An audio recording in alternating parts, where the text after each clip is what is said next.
So this is something that you apply every day. Most of you are aware of it. One or two, in fact, I think more than two or three applications you might have already done about learning management systems.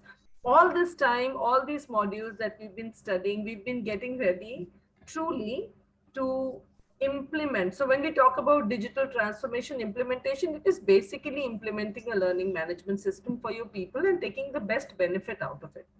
All this time we've been doing the build up to understand the foundation, to understand how we can leverage it better, some technical information about how LMS can help us, what kind of compliant standards are required to be satisfied. So today's session will be more of refreshing some of the terms which you are already aware of. Okay, we'll keep it light. And the next session that we do, we will talk about the LMS features and the factors that go into determining which LMS you should implement. So relax. This is going to be a easy session as compared to other days because it's going to be more interactive and we'll have a lot of information coming from all of you, and maybe some of the terms that you haven't encountered recently can get refreshed. If I can take 2 minutes of your time to get my presentation on a display mode. Just 1 second, I'm gonna sign out one or two of my apps. They're unnecessary giving notification sounds. Just a minute. Okay, this is done. Opening my PowerPoint. Guys, the last session that we will do will be completely free flow. So we will not do a very intense session on session number 11. It is meant for your revision, for your questions and everything else. So feel free to ask whatever you would like to. So I would, and I don't want to sound like a teacher here, but I do recommend that if you can, at least if not in detail, go through your material, but at least browse through the material so that you can ask me any questions or to repeat any section if required for our 11th session, which ideally should be on 15th of May. All right, that's some of announcements from my end. Here we go. Can everybody see my screen? I can do with a few guesses? Yes. Great. Great. Yes, ma'am. Excellent. So let's jump into it. Let's look at the module contents. All of you heard me talk briefly about learning management systems. Let's take a step back. Let's talk about digital learning platforms and the terms that we are going to encounter. Let's look at the first module details as to what we will be covering as a part of this module. We will talk about concepts of digital learning, learning platforms, evolution, benefits. See, you might have noticed in the entire course material, I actually have taken time out to give you some context, some history, some background of the terms and the evolution of digital learning, digital transformation, frameworks, e-learning concepts. The reason for giving you the idea of an evolution are two-pronged and slightly philosophical here. One, to appreciate the tools, the benefits that we today experience, and the hard work that has gone into it. And also to inspire all of you to think beyond the box in which you are right now operating. The history gives us the inspiration to keep moving forward and keep creating more. It's just like people like you and me who've been able to create things, and we have these beautiful tools today. So that's the reason why I always like giving some context about the evolution and the history behind what we are using today. Okay, we'll also talk about benefits of digital learning platforms, types, features, parameters, some brief touch upon the software and services related to digital learning platforms. Last but not the least, we will also look at the types of learning management systems, and we'll talk briefly about Moodle. There is additional material for Moodle available. And we will also look at top 10 learning management systems. We will also talk about the top 10 digital learning platforms. Okay. So this is the entire module. It's broken into two sessions. First session, which is today, we will cover only till types of digital learning platforms. And the next day, we will attempt the rest of the course material. Okay, so like I said, today's session is going to be light, interactive. So we are going to talk about the key terms that you encounter when you talk about learning management systems or digital learning platform.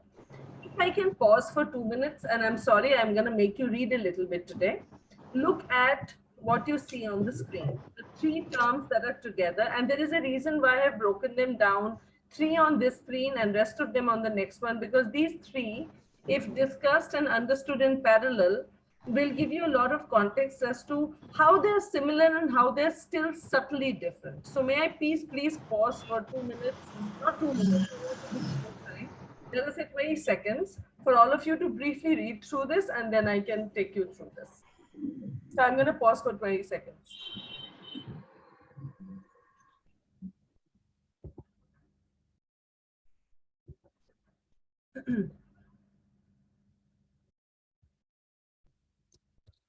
And don't worry, you don't have to write it down. You have it all in your material.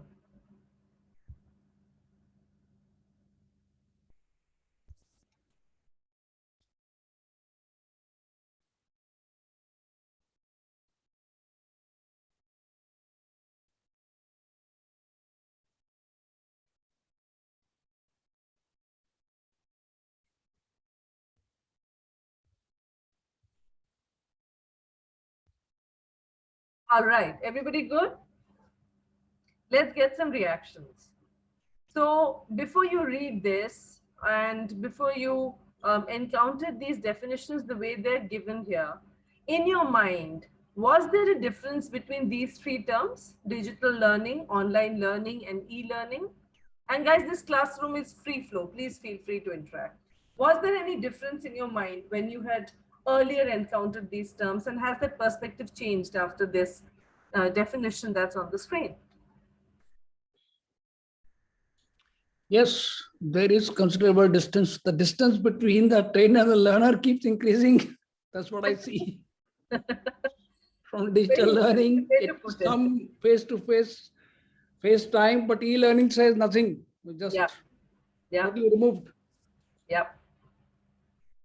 Anyone else would like to comment or express thoughts?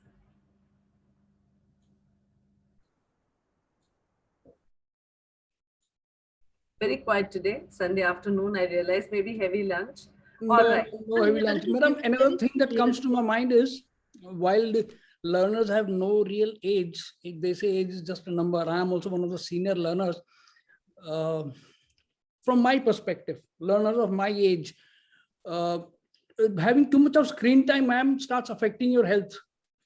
What is your take on that? Have these things been factored in while we talk of digital? While it's easy for me, yes, I can always be sitting in the market and be writing my exam. It happened actually once.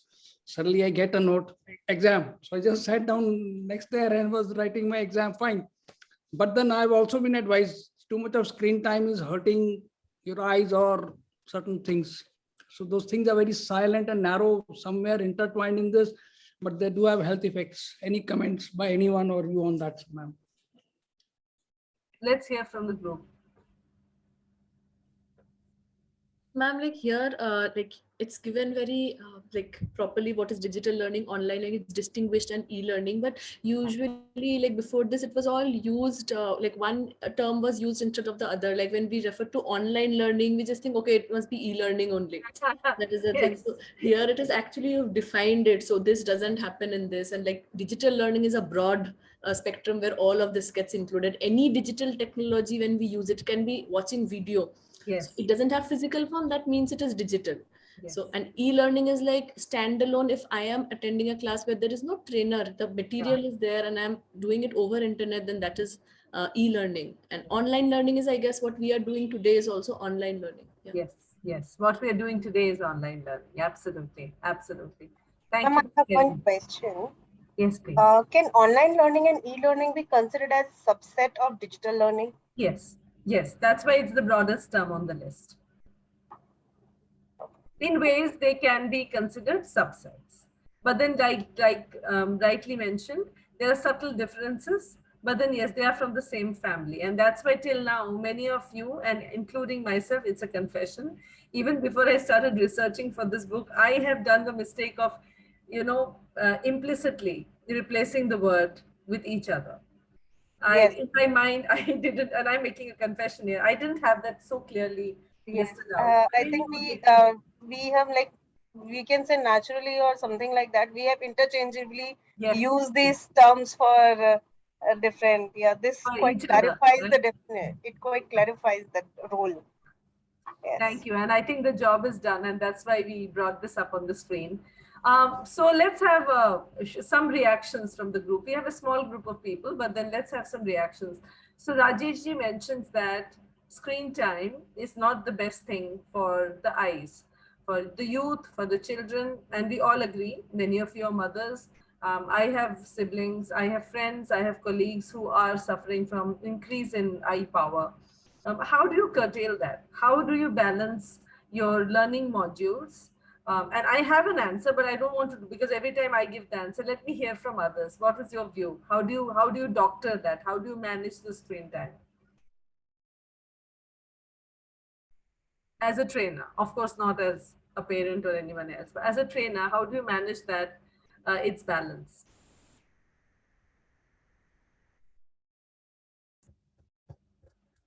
Anybody wants to take a stab at it? Using some kind of blended methods. Okay. So instead of totally online, we can use some offline also in between some homework, Okay. and then we can have a offline program for discussions and workshop kind of thing. Okay. Any other reactions? Madam, one more thing that we have been doing, like in my research work, my professors give me work which is to be handwritten. He says, write your answer in handwritten, scan it and send it to me.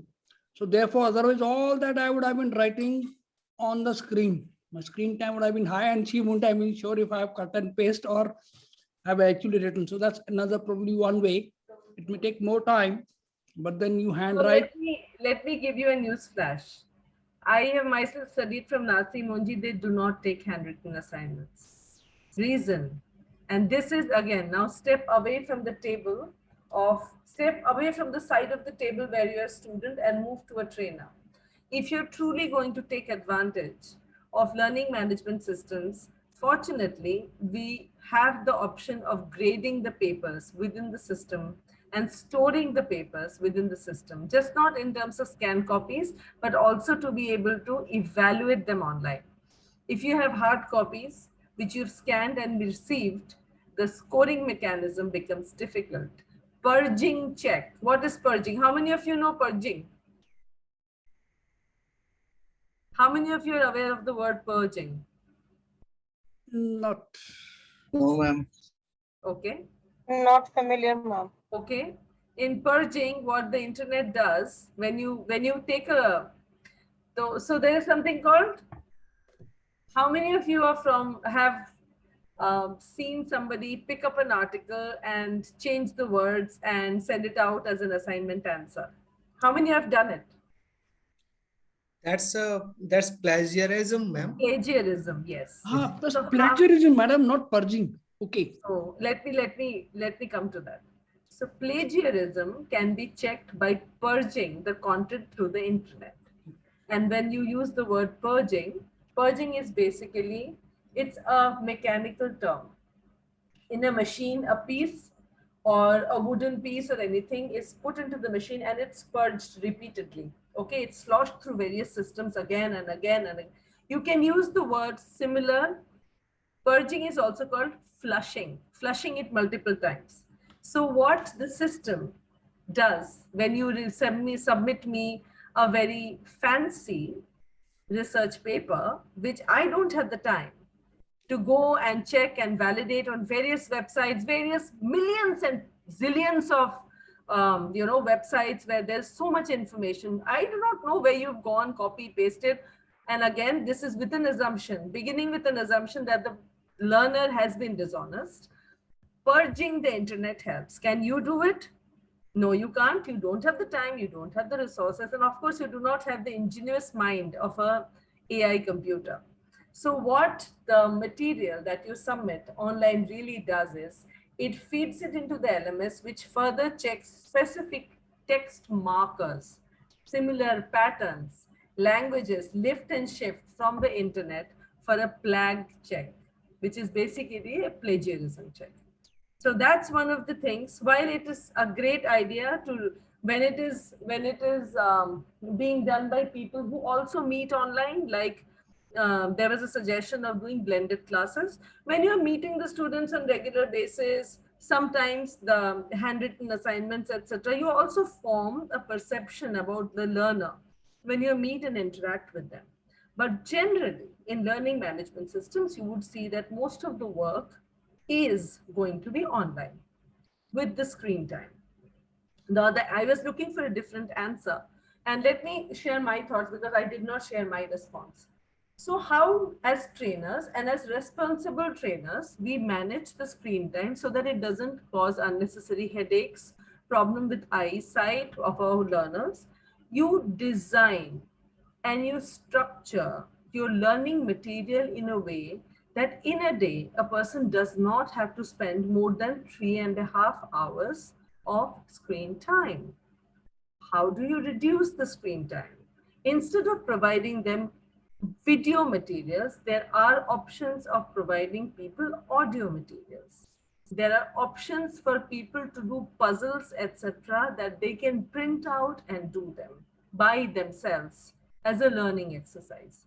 So when you design your module structure, you will have to factor in the fact that you have to cover a certain amount of content, certain amount of material, not in 4 days. If it is causing too much strain in terms of screen time, what you do is you break it down into 6 days, you break your modules, you introduce icebreakers and other activities where people have to take their eyes off the screen so that they can be rested.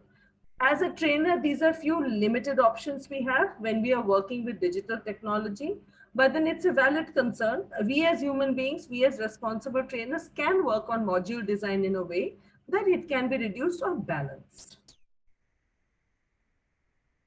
All right, let's go to the next set of key terms, and this I think you will find very refreshingly familiar. But again, I'm going to give you 20 seconds to quickly browse through it. There isn't something that I really need to talk about here, but then in case there are any questions, reactions, feedback, I would love to hear. So let me pause for 20 seconds while you quickly go through this. Few terms. And have no shame in raising your hand and asking a question in case you haven't encountered it or in case you have any questions.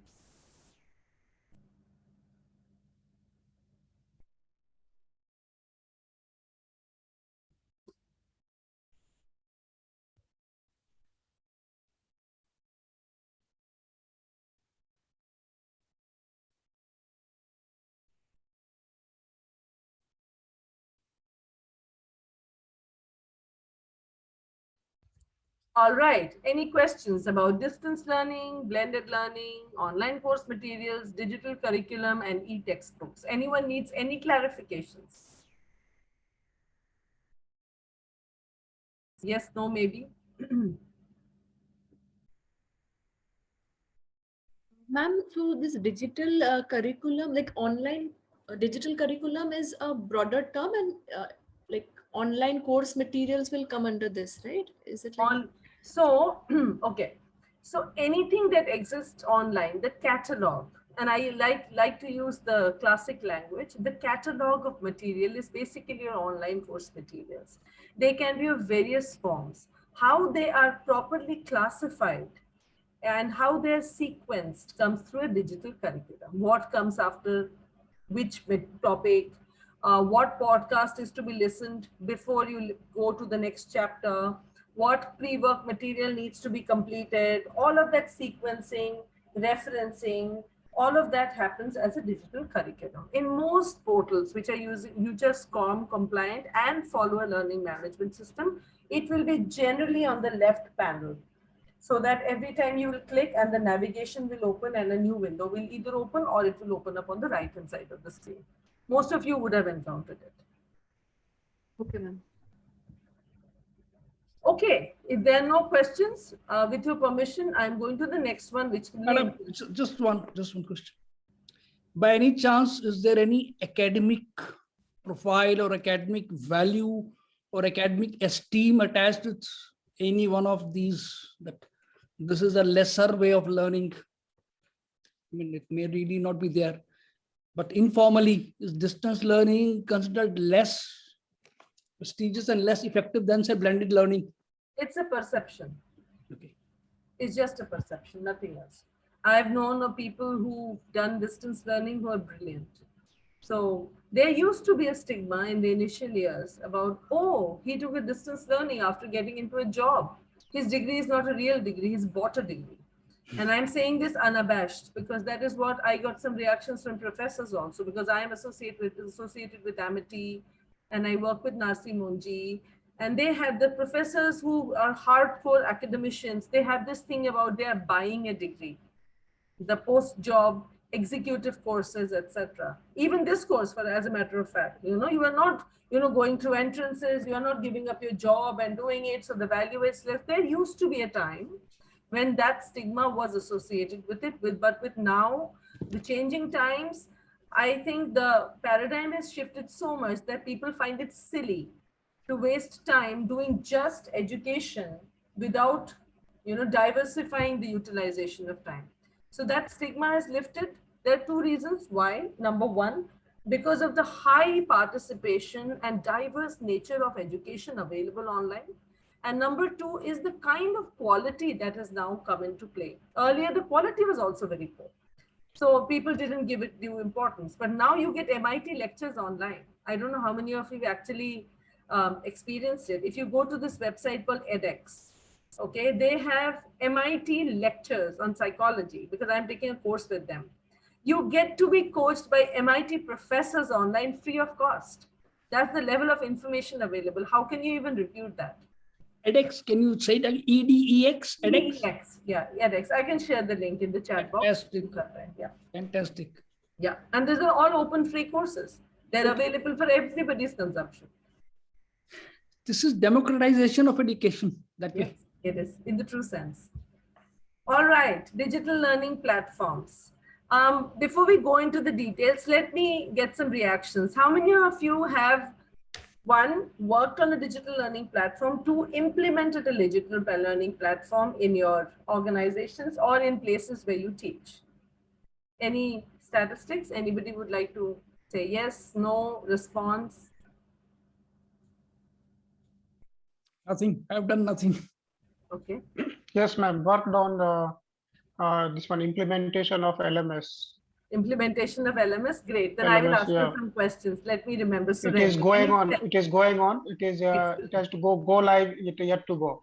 Okay. We are working on that. Okay. Anyone else? No, ma'am, I haven't. Okay. All right. So first of all, congratulations on choosing to implement a learning management system. That's the need of the hour, Surendra. And I've been associated with implementing learning platforms, fortunately, in multiple organizations, because when the organizations would kind of recognize the need, the first rush is towards, oh, let's go and select a digital learning platform and implement. Now that is the biggest mistake most of the people do, okay? Because they jump first for the solution and then they try to fit in their requirements into the solution, okay?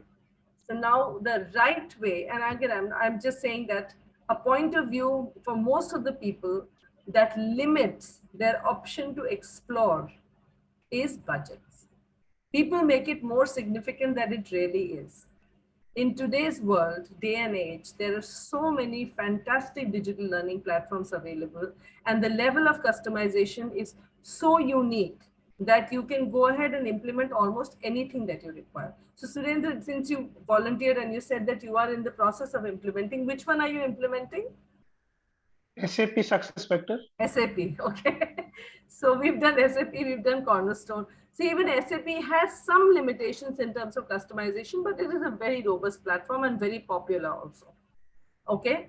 So let's now look at, so we will elaborate on factors that go into selecting your digital platform which will work best for you. We'll do that in the next lecture. But right now, today, let's put on our academic hat and look at the digital learning platforms. What are the features? And let's just be learners right now, taking out the information that we already know. And let's validate our knowledge with the existing knowledge and see how we can match it the best. Okay. So let's go by the academic definitions. Digital learning platforms provide safe and productive learning environments. And what are the qualifications of a platform to be called a digital learning platform? Number one, they have to be designed specifically for use by trainers. Trainers can associate their learning modules, customize their learning modules for the trainees. But the focus for every digital learning platform is ease for the trainer. It has to deliver interactive training sessions. It should have the capability, multimedia, gamification, other elements for increased learner engagement should be allowed, customizable, and the word that I'm going to use is compatible, because there would be modules which have been developed in various kinds of softwares. The learning management system or the digital learning platform should be compatible enough to integrate them. Then comes customized learning experience for the trainees. And this we've spoken about in the past in our lectures about how learning styles and learning take up varies. Let me give my own example. I'm one of the older learners and I've recently started learning to swim. My doctor said that's a great full body exercise. Now there are people who got into the swimming pool with me who are now swimming in the deep. And I am still swimming as a beginner. My learning journey is slower than others. So my coach is now focusing on things that I require to go there. Can we compare one learning journey with another? Can we make one person wrong or the other person more brilliant? Not really. Every person has their own capabilities. So the trainer or the coach has to put their effort into eliminating the obstacles of learning for every person in a customized manner. When you are doing it face to face, it is so much easier. When the first 2 or 3 lectures, you already know what kind of body language everybody has. For example, right now, there's almost nobody with cameras on. The perception, body language, reactions, the responses, how many people take notes, how many people look out the window when you are talking to them. You can easily pick out the people who will require more help. You can easily identify the people who will not require so much help. You will also identify the ones who are very enthusiastic to interact, and there would be ones who would understand everything but choose not to interact. All these things can happen in 2-3 lectures. But beware, trainers. You will not be able to get so many personality profiles when you are going to interact with your people through a digital learning platform. For those who will be able to still use blended methods, virtual training, Zoom trainings, where you can make it a mandate for camera to be on, you might have some degree of success. But what I'm trying to focus on here is, unless your LMS or your digital learning platform that you're choosing allows you to design your training curriculum, which can be customized at every stage. It gives you a flowchart option, yes, no, or it allows enough questions to be input to know how much your trainee has really understood. What are the decision markers to say that Tina has understood till here, she should go to the next chapter, or she needs to spend more time. That customization is very, very, very, very, very important for an LMS to be successful. And then, of course, when people are so honest, hand on heart, how many of you have taken those trainings which your organizations mandate? And you've been doing them for ages, but it's a mandate to do it every year. So what you do is you don't read the screen, you do next, next, next, next, next, next, next, next, and the last you simply say, I agree. Confession time. How many have done it? I say that I've done it. How many of you have done it? Yeah, ma'am, It is done, ma'am. It is done, ma'am. Everybody has to do this. I That did is- that is- security training. Okay, some standard training, some boring training. We all know, show your ID card, enter the lobby and all of that. But then how does the trainer who's imparting the training, and I'm sorry, instead, I feel sad for the trainer who's going to track this. But then performance and progress reports are very important for really knowing whether anybody did it or not. So now the second question is, how many of you have encountered when you tried to do next, the course didn't let you move forward? It said go till the bottom of the page, click on every link, at least click on them, and then only I will let you move forward. Yes, it's happened Yeah, to that me. is there. Yeah, that is there. Right? So I'm talking on a lighter note. But on a serious note, what is the LMS trying to do? It's trying to ensure that the progress is complete. The person is mandated to go through the information. They cannot cheat the system. And the trainer knows how much time was spent on every page and what kind of self-assessment quiz scores did the person have. So there would be courses where we'll reach the end, we'll know, oh, it's a known topic. Let me do next. At the end, when the assessment comes, you fail. And you fail by just 1 mark. It will be like 14 out of 15, and they will say, your certificate is not done, do it all over again. Right? So what the LMS as a trainer is doing is ensuring that you go through the material diligently, you clear all the questionnaires, all the quizzes, everything that is mentioned, and then you move forward. So it can be your friend. It can make sure that you also get the progress reports and performance reports on time. So how much customization is there can be a very important determining factor as to what learning platform you would like to choose. So I've given some Indian top learning platforms which are popular. So I've not necessarily gone into SAP and organizational learnings, but these are the ones that learners, young learners are using a lot. So you can read about some of them. And they are very popular in terms of especially assessments, assignments, quizzes, and games that are introduced in them. So it's a fantastic way of learning. Okay, now let's look at the next one. Like I said, I love giving some evolution, some history about the learning platforms. Let's look at how learning platforms grew. So in good old days, we had typical vanilla training and certifications. Any of you remember the days when you would have to go, you would be nominated for a training? You would be very happy because that means that you do not have to work at all. You have get a complete break from work. You go into the learner mindset. You get into the classroom. There is a round table. There is white linen all over. There are bottles. There are candies. There's pencil, pen, notebook, flip charts, markers. Those are those days when a person would be completely switching off, going into a training session, completely trusting the trainer for the information. The maximum would be PowerPoint presentations, videos, role plays, all physical. And then after the workshop, you get certified and you come out. How many of you have experienced it? I'm doing this at the risk of my age getting revealed. Yes, we have done. Done, ma'am. Even now also it is going on many programs. Yes, there are many programs like that, right? Especially leadership programs. Where Mostly the effective when person- outside Yeah. of the office happens, ma'am. Yes, In the offsite. office, it doesn't affect. Yeah, doesn't Yeah, affect it. offsite. That's also a learning strategy. Remember, by digital adoption, we are not undermining it. Remember, one of the things that is beautiful about offsite training is switching off people from looking at their mobiles, looking at their tablets, being available. Oh, jump into this meeting, in the break. Why don't you come and attend this meeting? Talk to this person. No, you can't do it because you're away from the building, you're away from the city, you're away from work. And there are trainers, I'm one of them, who makes people submit their mobile phones near the gate. I tell them to send their message to the family, send the message to their team members, and send a message to their boss that I'm out for training, sir. My break time is this. I will look at my mobile phone if my trainer allows, or I will do it at the end of the day. And then there are trainings where people are not allowed to use any electronics for the entire 3 days or 4 days or 5 days, right? There are separate merits to those trainings also. Benefits are there, especially when you're working on intense brainstorming projects or you're learning new concepts. Going back to your older patterns of work can be a very big distraction because your rest is not complete. You're working on your emails till 2 a.m. in the morning. It doesn't work. So again, a word of caution.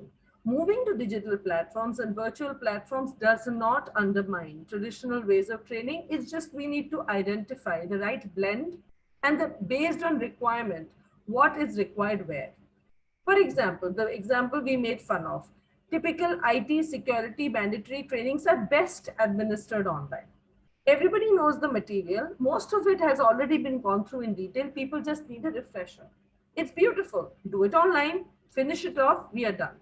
But as compared to that, an intense leadership brainstorming on a new topic or a sales pitch or something new that you're trying to tell people might not be the best forum of selection of a learning platform. You will have to go blended because people will also have to largely interact with each other. So, starting from that traditional way of training and certification, we moved to e-learning. What happened in e-learning? We wanted people to not, so there would be classrooms where there would be people who know some, who have some knowledge, who have no knowledge, who have a lot of knowledge, and who have no clue what's happening. Those all kinds of people will get into a classroom, and the trainer, being fair, would start going over the foundational information required for a person to learn in the best way in the classroom. What the trainer is doing effectively is wasting time of people who already have some knowledge or extensive knowledge about the topic required for the training.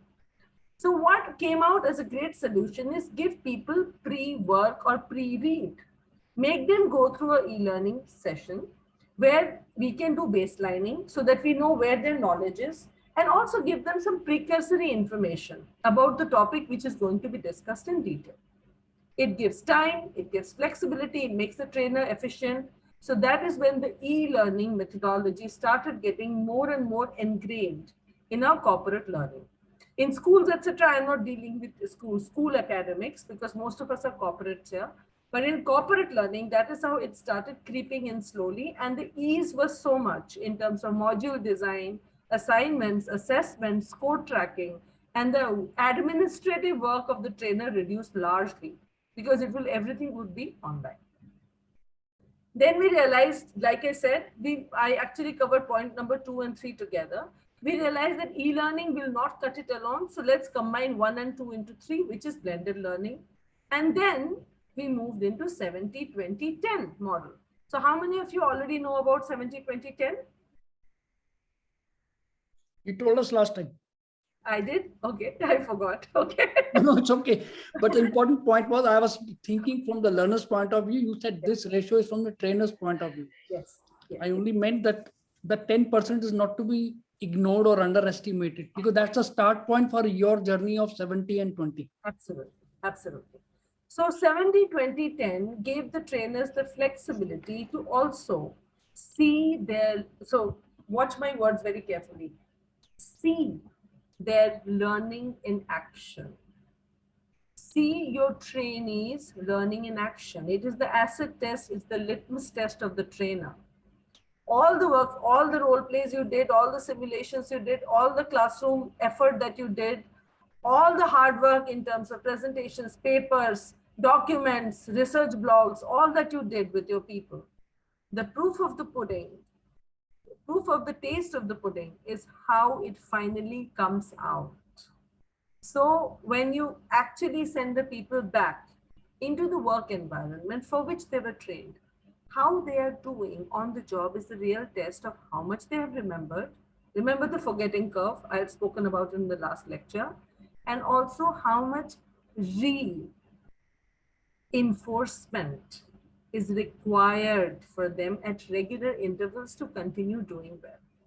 70-20-10 gives you an excellent opportunity to not design just one-stop intervention training. 70-20-10 gives you the opportunity to pacing out your training at regular intervals to curb the forgetting curve and to give constant reinforcements for people to keep remembering and keep learning more and more and more. Let's move to point number 5 that we're talking about, talent development. So earlier, most of the organizations would train when a requirement would show up.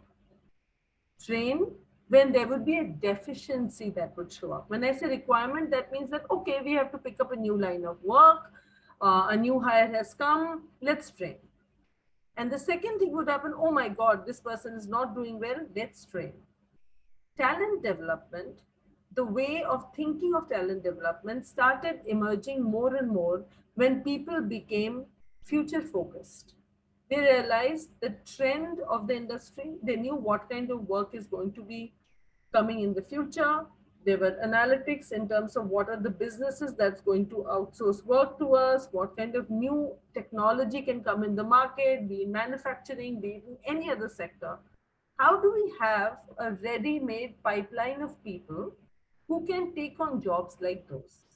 Does that mean they have to be specifically trained on that skill? No. You have to have a brilliant group of people who can take on new jobs when they come up. And that is where the concept of talent development came. Pick up skills that are common, that are popular, that will make people stronger, increase their learning agility, and train them. Create a talent pipeline which is ready to take on more. That's your talent development. Does it only happen by the trainer? Not necessarily. It happens through performance feedback. It happens through various kind of projects, exposures, putting people who have never been in a brainstorming session, making them participate in those, making them appear in important senior level meetings as silent spectators. That's how you develop talent.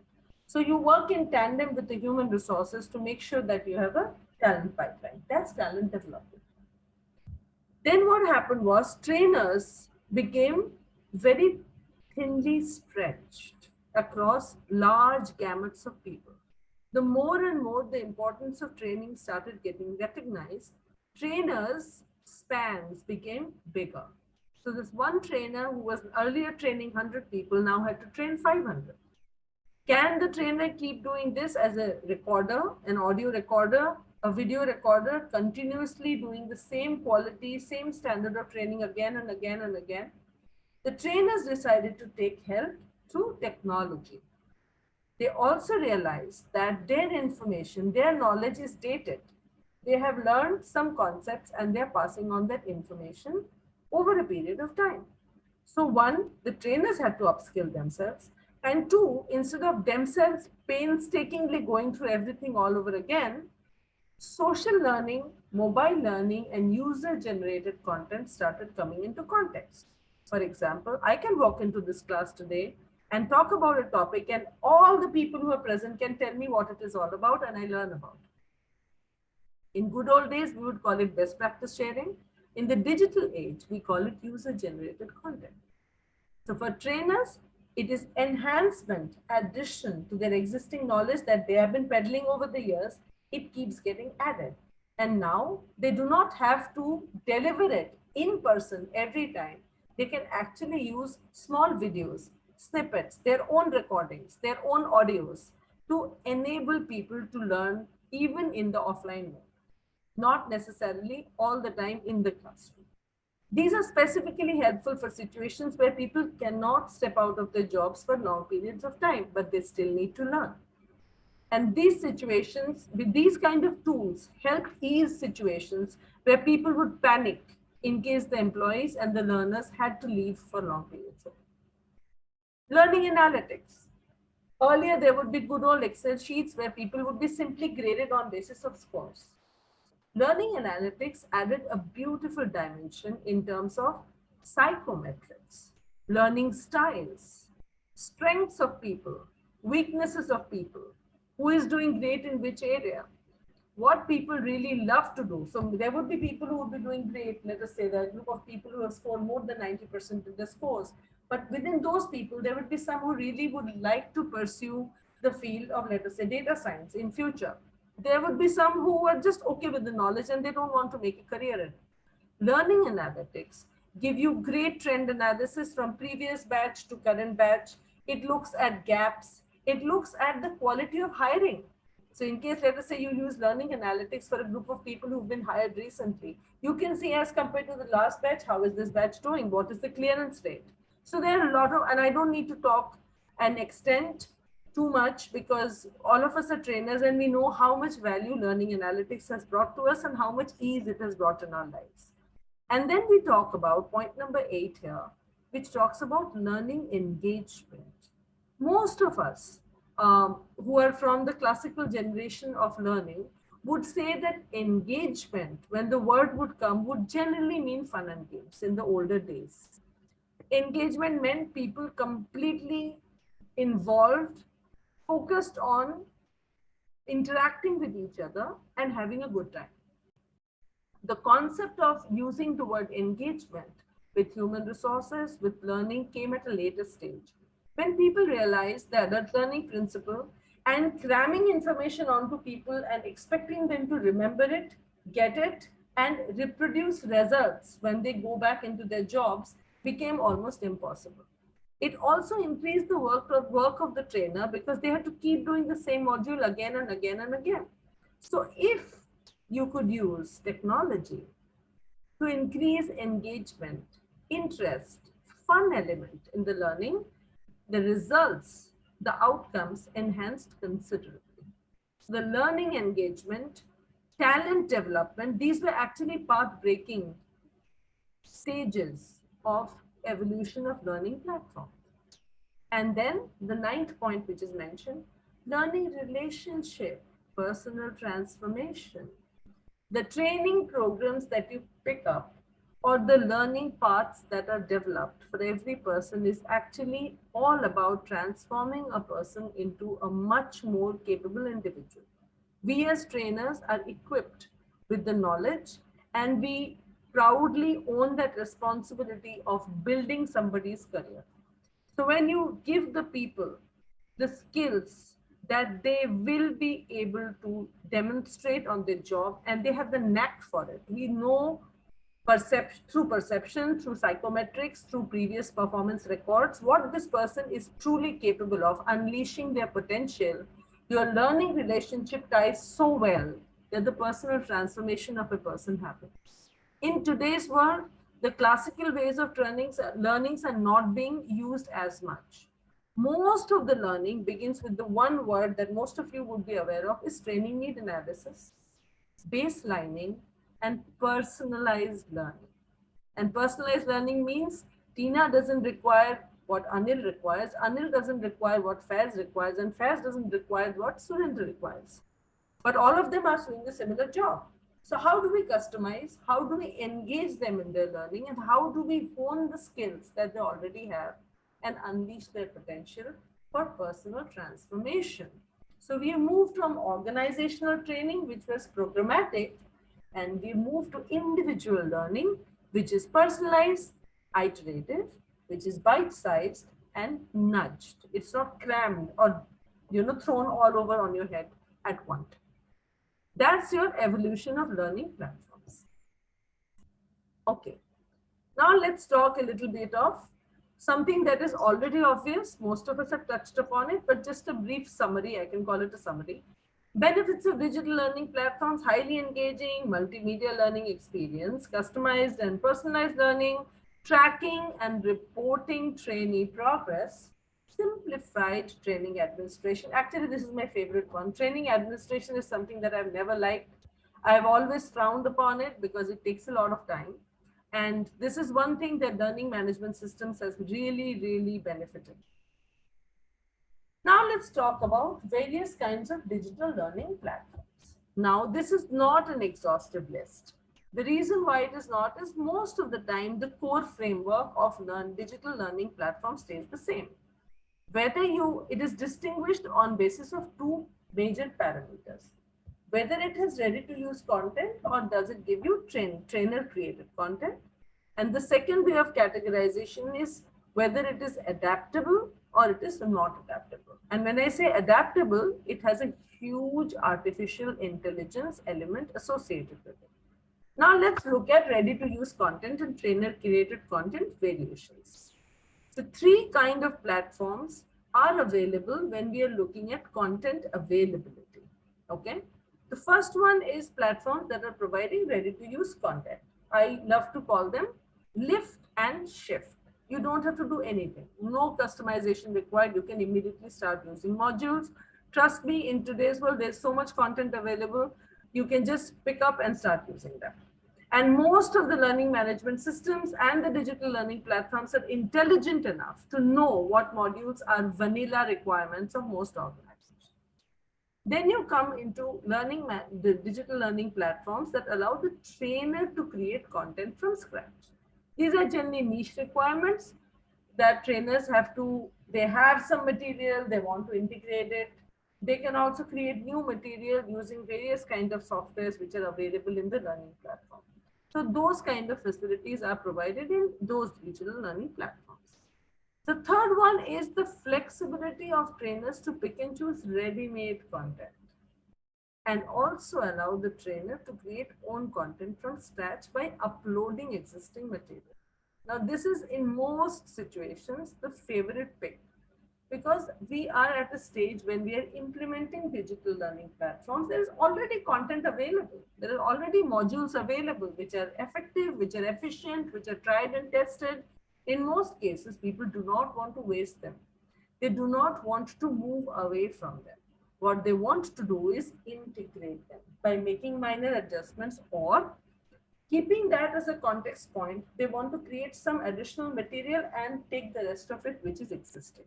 This is the most popular solution that people generally pick up. SAP, like Surendra spoke about, it has the capability to integrate with multiple platforms to pick up their modules, and you will be able to access them from within that learning management system. Now let's look at adaptive capability and non-adaptive platform. Now, what does adaptive capability truly mean? So artificial intelligence allows advancements in adaptation of various content. So what it really does is it dynamically adjusts the session based on trainees' performance. For example, I was taking this test the other day. It was an office test, and I think I've spoken about this earlier. It took me into a game where I had to finish all the levels before I moved into the next level. So there were options for me to click on. There was at one stage of my learning journey, there was this option to select whether I want to choose option A, option B, or option C. Based on what I selected, my learning curriculum completely changed. So I went on the path of A and I finished it. Once I finished it, I was curious. I also went and I checked out B and C, and I realized that none of them converged, intersected, or they didn't even give the same outcomes. All of them had separate learning paths within the same curriculum. This is based on what the trainee's interest is. Now let us look at trainee performance. This is something that we spoke about in the previous slide. So you have scored during the session, there are various kinds of quizzes that are coming up. In every quiz, you are scoring out of 5 questions, you are scoring 4 of them correct. 5 questions, you are scoring 4 of them correct, 5 of them correct, 4 of them correct. So now what happens is the session is moving at a certain stage and it keeps allowing to keep moving forward. Now let us take a trainee who in most of the self-assessment questions is scoring a 2 out of a 5, 1 out of a 5, a 0 out of a 5. Learning management systems with artificial intelligence has the capability to stop the trainee from moving further and kick in various other modules that the trainee needs to refresh and learn to the concepts before the person moves to the next stage. It will not kick in for an X person who's been scoring high on the quizzes. It will score in for a Y person who's been scoring less and requires a little more help. This is where the personalized learning steps in, and this is where the benefit of artificial intelligence shows up. It takes the learning requirements, the sensitivities of learning seriously, and it adjusts and personalizes the learning experience for the trainer. Now, of course, there are non-adaptive platforms. They have the traditional method of digital screening, like we have, I spoke about the word baselining. There's a pre-assessment. We know these are the training need analysis. This group is intelligent. This group could require more help. This group is, has to be taught from scratch. This is an average performing group. And then we put them into learning paths. They complete the learning path no matter how much time it takes. It is not personalized to an extent where the lesson changes based on the learner's response. So that's a non-adaptive platform. These platforms, needless to say, do not have an element of artificial intelligence in. So those are the types of digital learning platforms that I wanted to talk about today. Any comments, thoughts? Like I promised, we've kept it light today. So any thoughts, anybody who's encountered this, anything you'd like to know more about, I'm happy to take some questions. We actually do have some time today.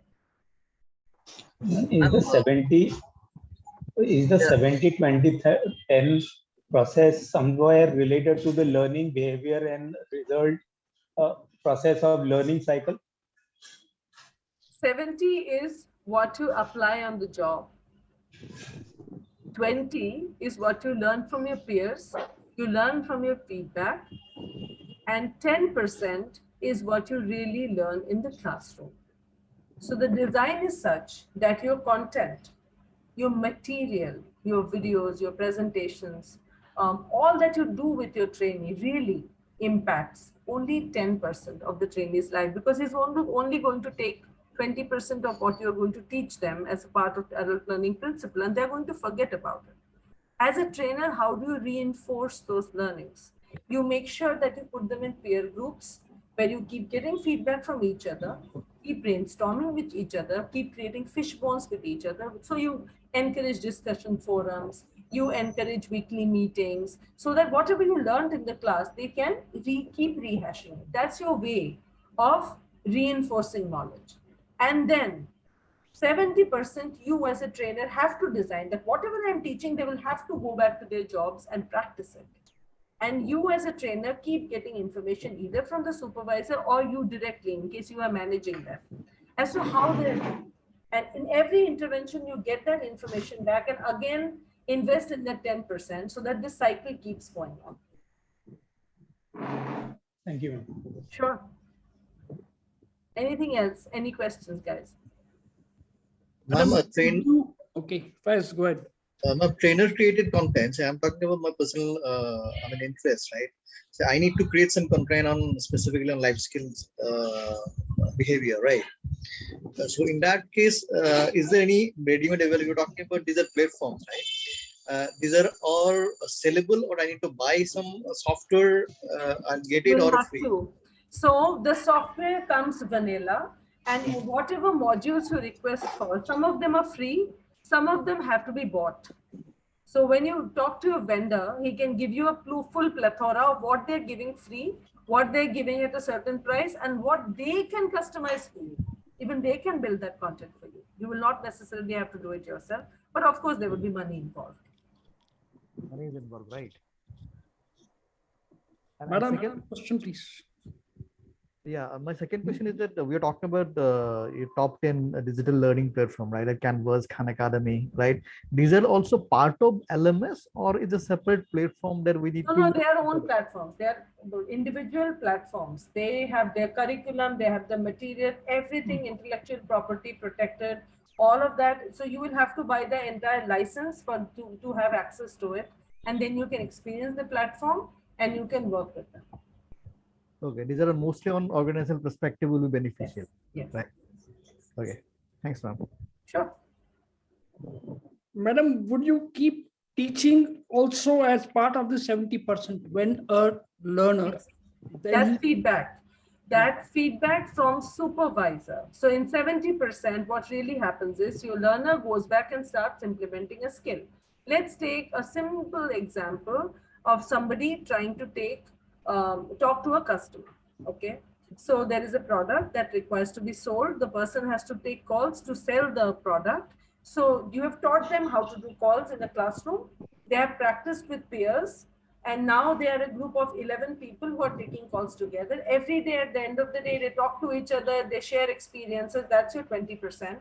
70% is how they're doing on the job. So you record them. You give them on the spot feedback. And those learnings, whatever feedback you're gathering, while you will give them on the spot feedback, but you will finally gather them back for your 10%, because that is where you fell short. And that's why they couldn't perform. So you take that back as your own learning. And next time when you do the reinforcement, that is where you put in, okay, guys, last time I observed that you guys were doing this repeatedly. I told you all of this. It seems that you guys have not been able to remember it. Let's try something new. So that is where your faculty as a trainer keeps getting challenged, because you're working on improving your content so that at the end of it, that 70% gets impacted. But the learning experience comes when you apply your learning, not when you keep it here. There is this Sanskrit saying, "Pustastu tuja vidya, paro hastagatam dhanam." Whatever the knowledge, if it's inside a book, it's just like money in somebody else's pocket. When the knowledge is yours, you've read the book, you apply it, then you remember it. Remembrance of your knowledge comes best through application. So you as a trainer have to design scenarios where people apply your learning. It's a litmus test for yourself, and it is a way to celebrate your trainees' success, being able to implement the learning that they had in their tenures. Ma'am, one question. Yes, please. This regarding LMS, suppose there are programs, Udemy programs are there, Yes, and which are assigned through LMS to the employees. yes, And there are some programs which you can enroll and just you can complete by clicking next, like you are discussing. yes. There are some videos, you can just scroll it till end, that particular will be over, you can go to next, again you can scroll and do this. Yes. So what are the methods to overcome this kind of drawbacks of that particular module? Interesting. So that the Interesting question, Surendra. One of the things that I have found effective is, see, you cannot control how Udemy works, right? And you also cannot control completely how the trainees will behave. One of the things that I have found helpful is introducing in your learning. See, when it's a Udemy course, anyways, you are allowing them to move out of that platform to do that course and then come back, right? It's just an external embedded link. How you ensure that people are able to, they have really gone through the material is introducing a assessment there. Introduce an assessment or introduce an exercise where people will either have to present a paper or a project or a live conversation or a viva to make sure that they have gone through that material. Otherwise, you will continue struggling. I have struggled myself. People have not gone through those materials properly. We put it in there because it was free. We thought it will be easy. But then even when we went ahead and it took licenses for programs which were for 3,000 rupees per license, we would see that people are not sincerely going through all the material. So the best was to introduce project work, introduce Viva Voicey, introduce research paper, introduce a video that you have to prepare or an assessment to check the knowledge. And unless they complete that, you don't give them credits. Let us say there are 10 credits associated with them. You don't give them credits and you give a deadline also. Otherwise, you know, some trainers are so deep. They will not even go beyond that. They will keep sitting there. They will keep waiting. And your progression or your completion rate will start getting impacted. So you also associate deadlines to them. That these 10 credits have to be collected by this time only after completing so and so exercise. And if you do not do it, you get thrown back to level 1. So basically all the credits that you collected till now will go down to 0. So these are some ways that, again, my limited experience, these are some things that can help. So that can be overcome only when AI is incorporated into the LMS. To a large extent. To a large extent. That's why introducing a learning platform which has AI really helps. Otherwise तो वही manual हो गया ना, फिर वही खुद ही track करते रहो, खुद ही check करते रहो, खुद follow up करते रहो, becomes very difficult. People will just get certificates. Yes, and it will be all fake, and you will feel so bad that, you know, it's just a fake eye wash exercise. Ma'am, can I ask a personal question? Yes, like please. for an organization, is learning a very important part? Because I mean, I'm facing this challenge in one of the places of interest that I am. They say learning is not required because our business is monotonous and it's similar, and there is nothing that is learning is required. And I've been, you know, since I know those people very well, I've been like pushing it for past 8 years, 10 years or kind of, and I see it is important, especially with the exposure to this program. But I'm not been able to put across that proposal that why learning is important. Though there are postgraduates, MBAs, and those people who are there, but I don't see the business doing any drastic change. I don't see the people's mindset or the behaviors or anything that is being changing different. It's just on the survival mode. Is there a way I can put that across, or how do I make that? Because training need analysis and all those things I tried. Oh, that is fine. We need only this similar kind of work to be done. That's it. I'm not surprised. This is very common. I've worked in 2 Indian organizations where people do not recognize the importance of learning. They think it's an expense. They think it's a waste of time. And they think that we are going to survive the way we are. We don't need all of this. One of the things that I tried when making, again, I said I tried, I didn't succeed. I will be very honest here. It's an open platform. I tried to put out as what they were missing out on. I grabbed some eyeballs, but what happened was the COVID situation started, so investments were pulled back. Otherwise, I was thinking that I should be able to get the investments required. What I did is I flipped the story. I didn't do a training need analysis. I didn't do anything. I invested my time in market research. Similar organizations who are thriving on similar kind of talent, and how much more they are doing and how much more revenue they are making. Because typically in promoter-driven organizations, the only thing that attracts attention is money. And they do not want to invest any money in anybody. They want to make money for free. So you tell them that they are doing this with the similar kind of people. This is the output they are getting, which you are not getting. So they will come back and say, oh, really? What are they doing? You say they're training. And that is when you say, sir, we can also do this. And this is the investments required. And then you do your ROI. You have to show them the ROI. Without the return on investment, these people will not give you a penny, especially for the kind of people that you're talking about. I worked with an exact same set of people. I had to show them what they were missing out on. I had to show them who they're losing their people to. So I did actually market research. I did attrition analysis. And so I personally made phone calls to people who left the organization 3 months later saying, where did you go and why did you go? So of course, 70% of the cases was money. We got 500 rupees more, we went there. But the rest of them actually went to really better organizations. And they said, this was missing, that was missing. And they stated learning as one of the things that was missing in this organization. So I put up that 40% data and I plonked it very conveniently. And then I also did market research and I said, okay, you hired somebody, you made use of that person for this much period of time and the person left you. They made you only this much amount of money. Now, this person has gone to that organization with your learning because you obviously gave them the basic learning here. And now they're making money for you. And that is what you are missing out on. And if you want them to also stay with you, and if you also want to have that much of benefit that other organizations, the leaders in your organizations are, as in basically your competitors are making, flip the story and then tell them this is how you can get there. Sometimes you will gain attention. Sometimes they will say, I'll think about it, because return of investment, they will say, it's very rosy. You can't guarantee it. Of course, you can't guarantee it. You are a trainer. You are not a magician. But then the best way to gain attention would be put money and numbers. And this is my limited point of view. In case there is an organization where you are stuck, where people do not see the value of learning, it is best to acknowledge that if you keep doing the same, you will keep getting the same. And these people do not want to change, it might as well, I should change.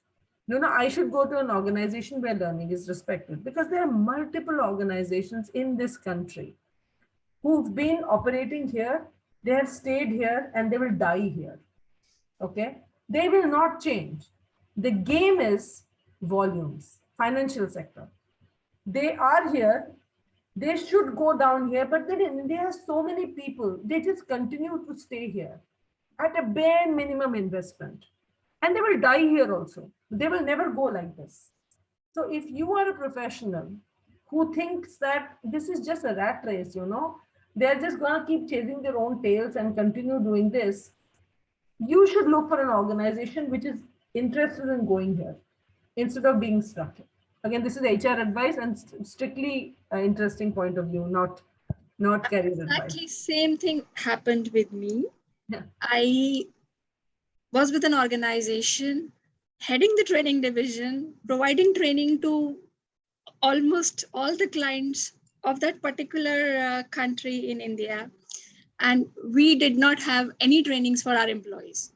I tried convincing them, but we were making more profit when I was moving around than sitting and giving training, delivering training inside.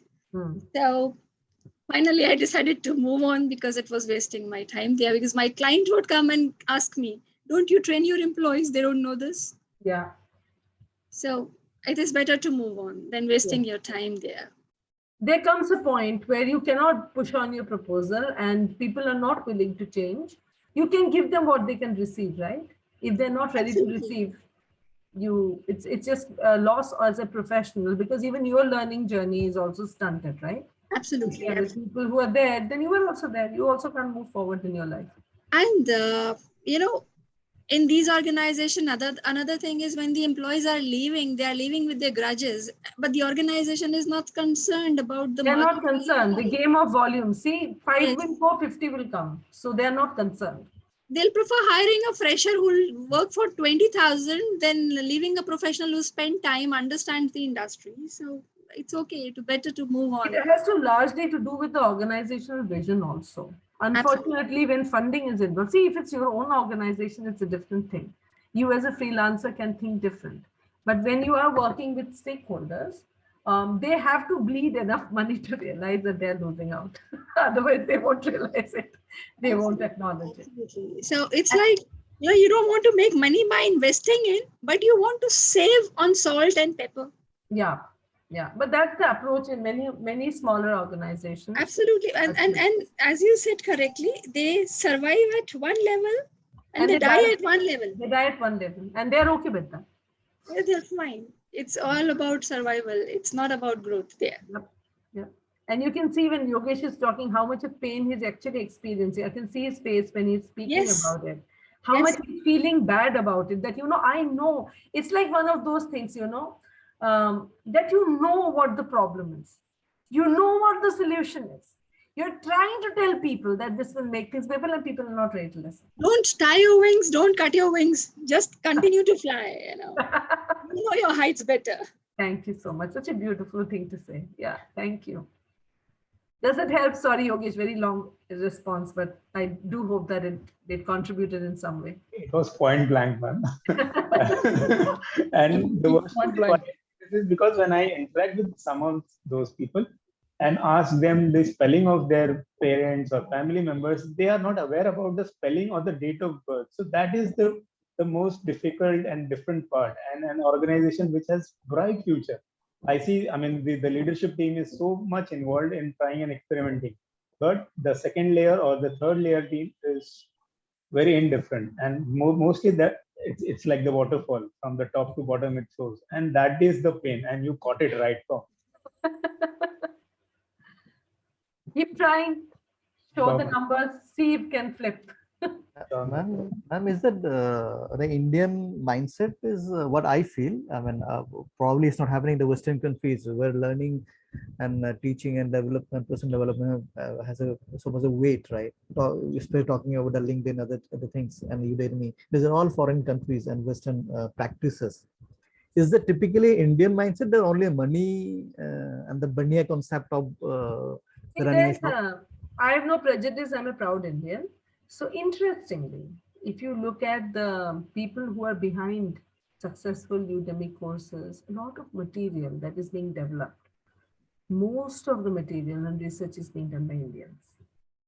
So it is one of the ironies. But when you look at India as a country, in fact, let's not only put any stigma to our own country. If you look at developing countries where population is huge, there is this mindset about making money, cutting corners, and using volumes of people, available manpower, resources to your own advantage. So yes, you are right. Unfortunately, it is the Bania mentality. I will spend 1 penny, I'll make 1 crore, not even 1 lakh, not 10,000. I will spend 1 penny to get 1 crore. Then I'm getting ROI.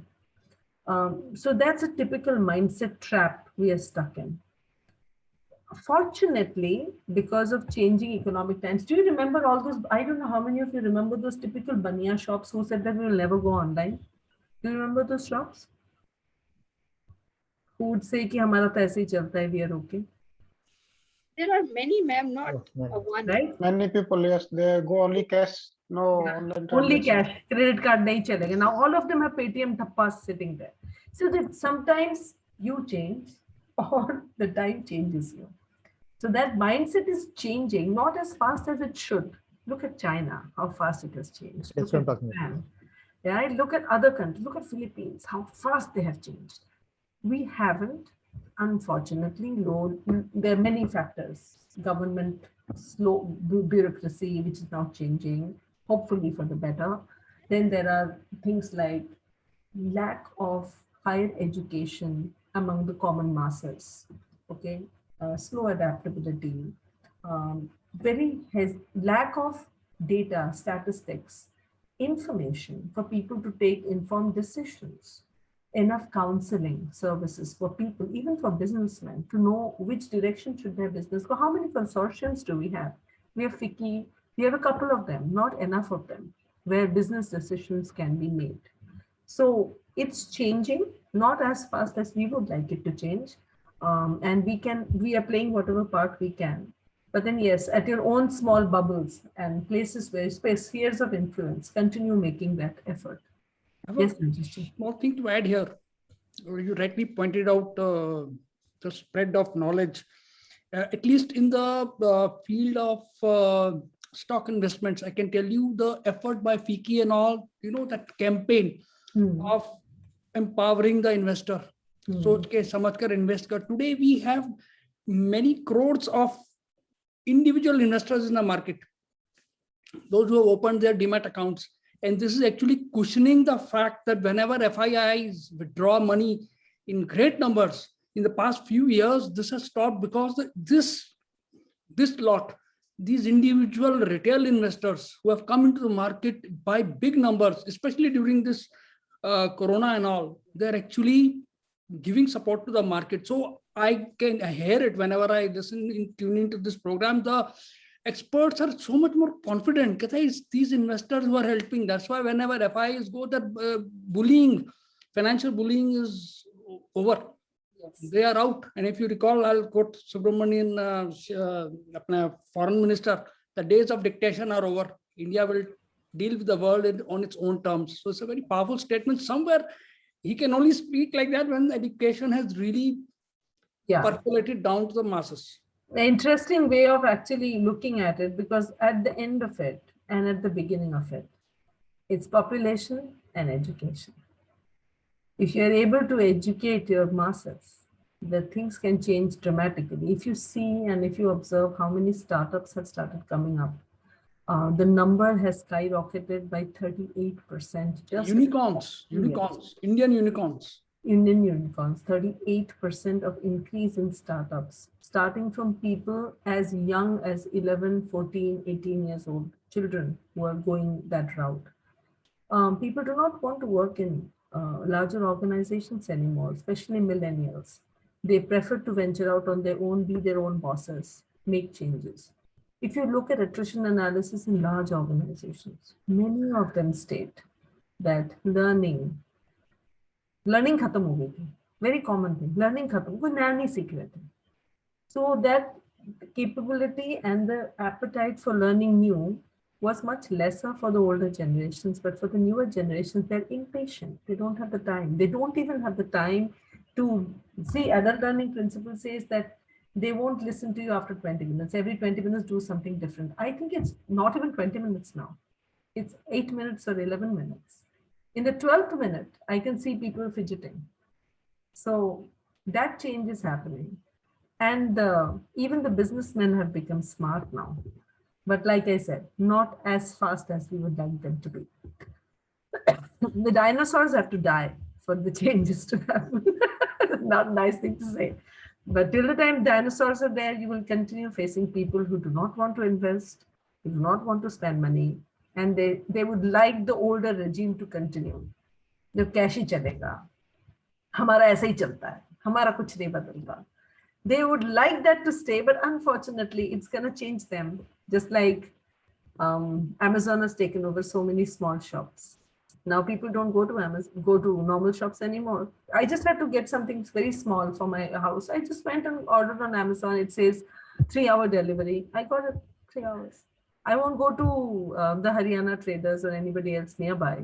The same banyas who said, "Humne kya karna hai, dukaan theek karke chal to raha hai." Now they are modernizing their shop. So either time will change you or you change before the time. The other thing is, in India, we have had a very long kind of history of domestic economy along with Yes, the global yes, one. yes. So, I mean, of course, you have the darker side too to it. Yeah. The positive Yes. too, you did not get the shock like Lehman Brothers shock because of the domestic economy working in India. At the Yes. same time, when you see digitalization happening in the advanced world at the pace that happened, I mean, in these countries like States or Japan or any other developed country, it didn't happen like it was not the case in India. India not the is case. taking its own time. It's taken its own time, It's and more like people are imposed. so skeptical. People are so skeptical here, even for the smallest change to happen. And yes, education is the key out here, but then again, it is not universal education here, and It's not. it will take another 30, 40 years to happen. It will take some time. What we are turning the wheels as fast as we can, and all of us contribute. So I'm very happy to being the reason why I took this course in ISTD to teach was that we are actually directly impacting the economy. It's a very noble job that we do. We can keep doing our job the best. Yes. Thank you. Lovely interacting with all of you out of the course material today. Have a lovely rest of the Sunday. I'll see you next Sunday again, 3 p.m. Bye-bye. Bye.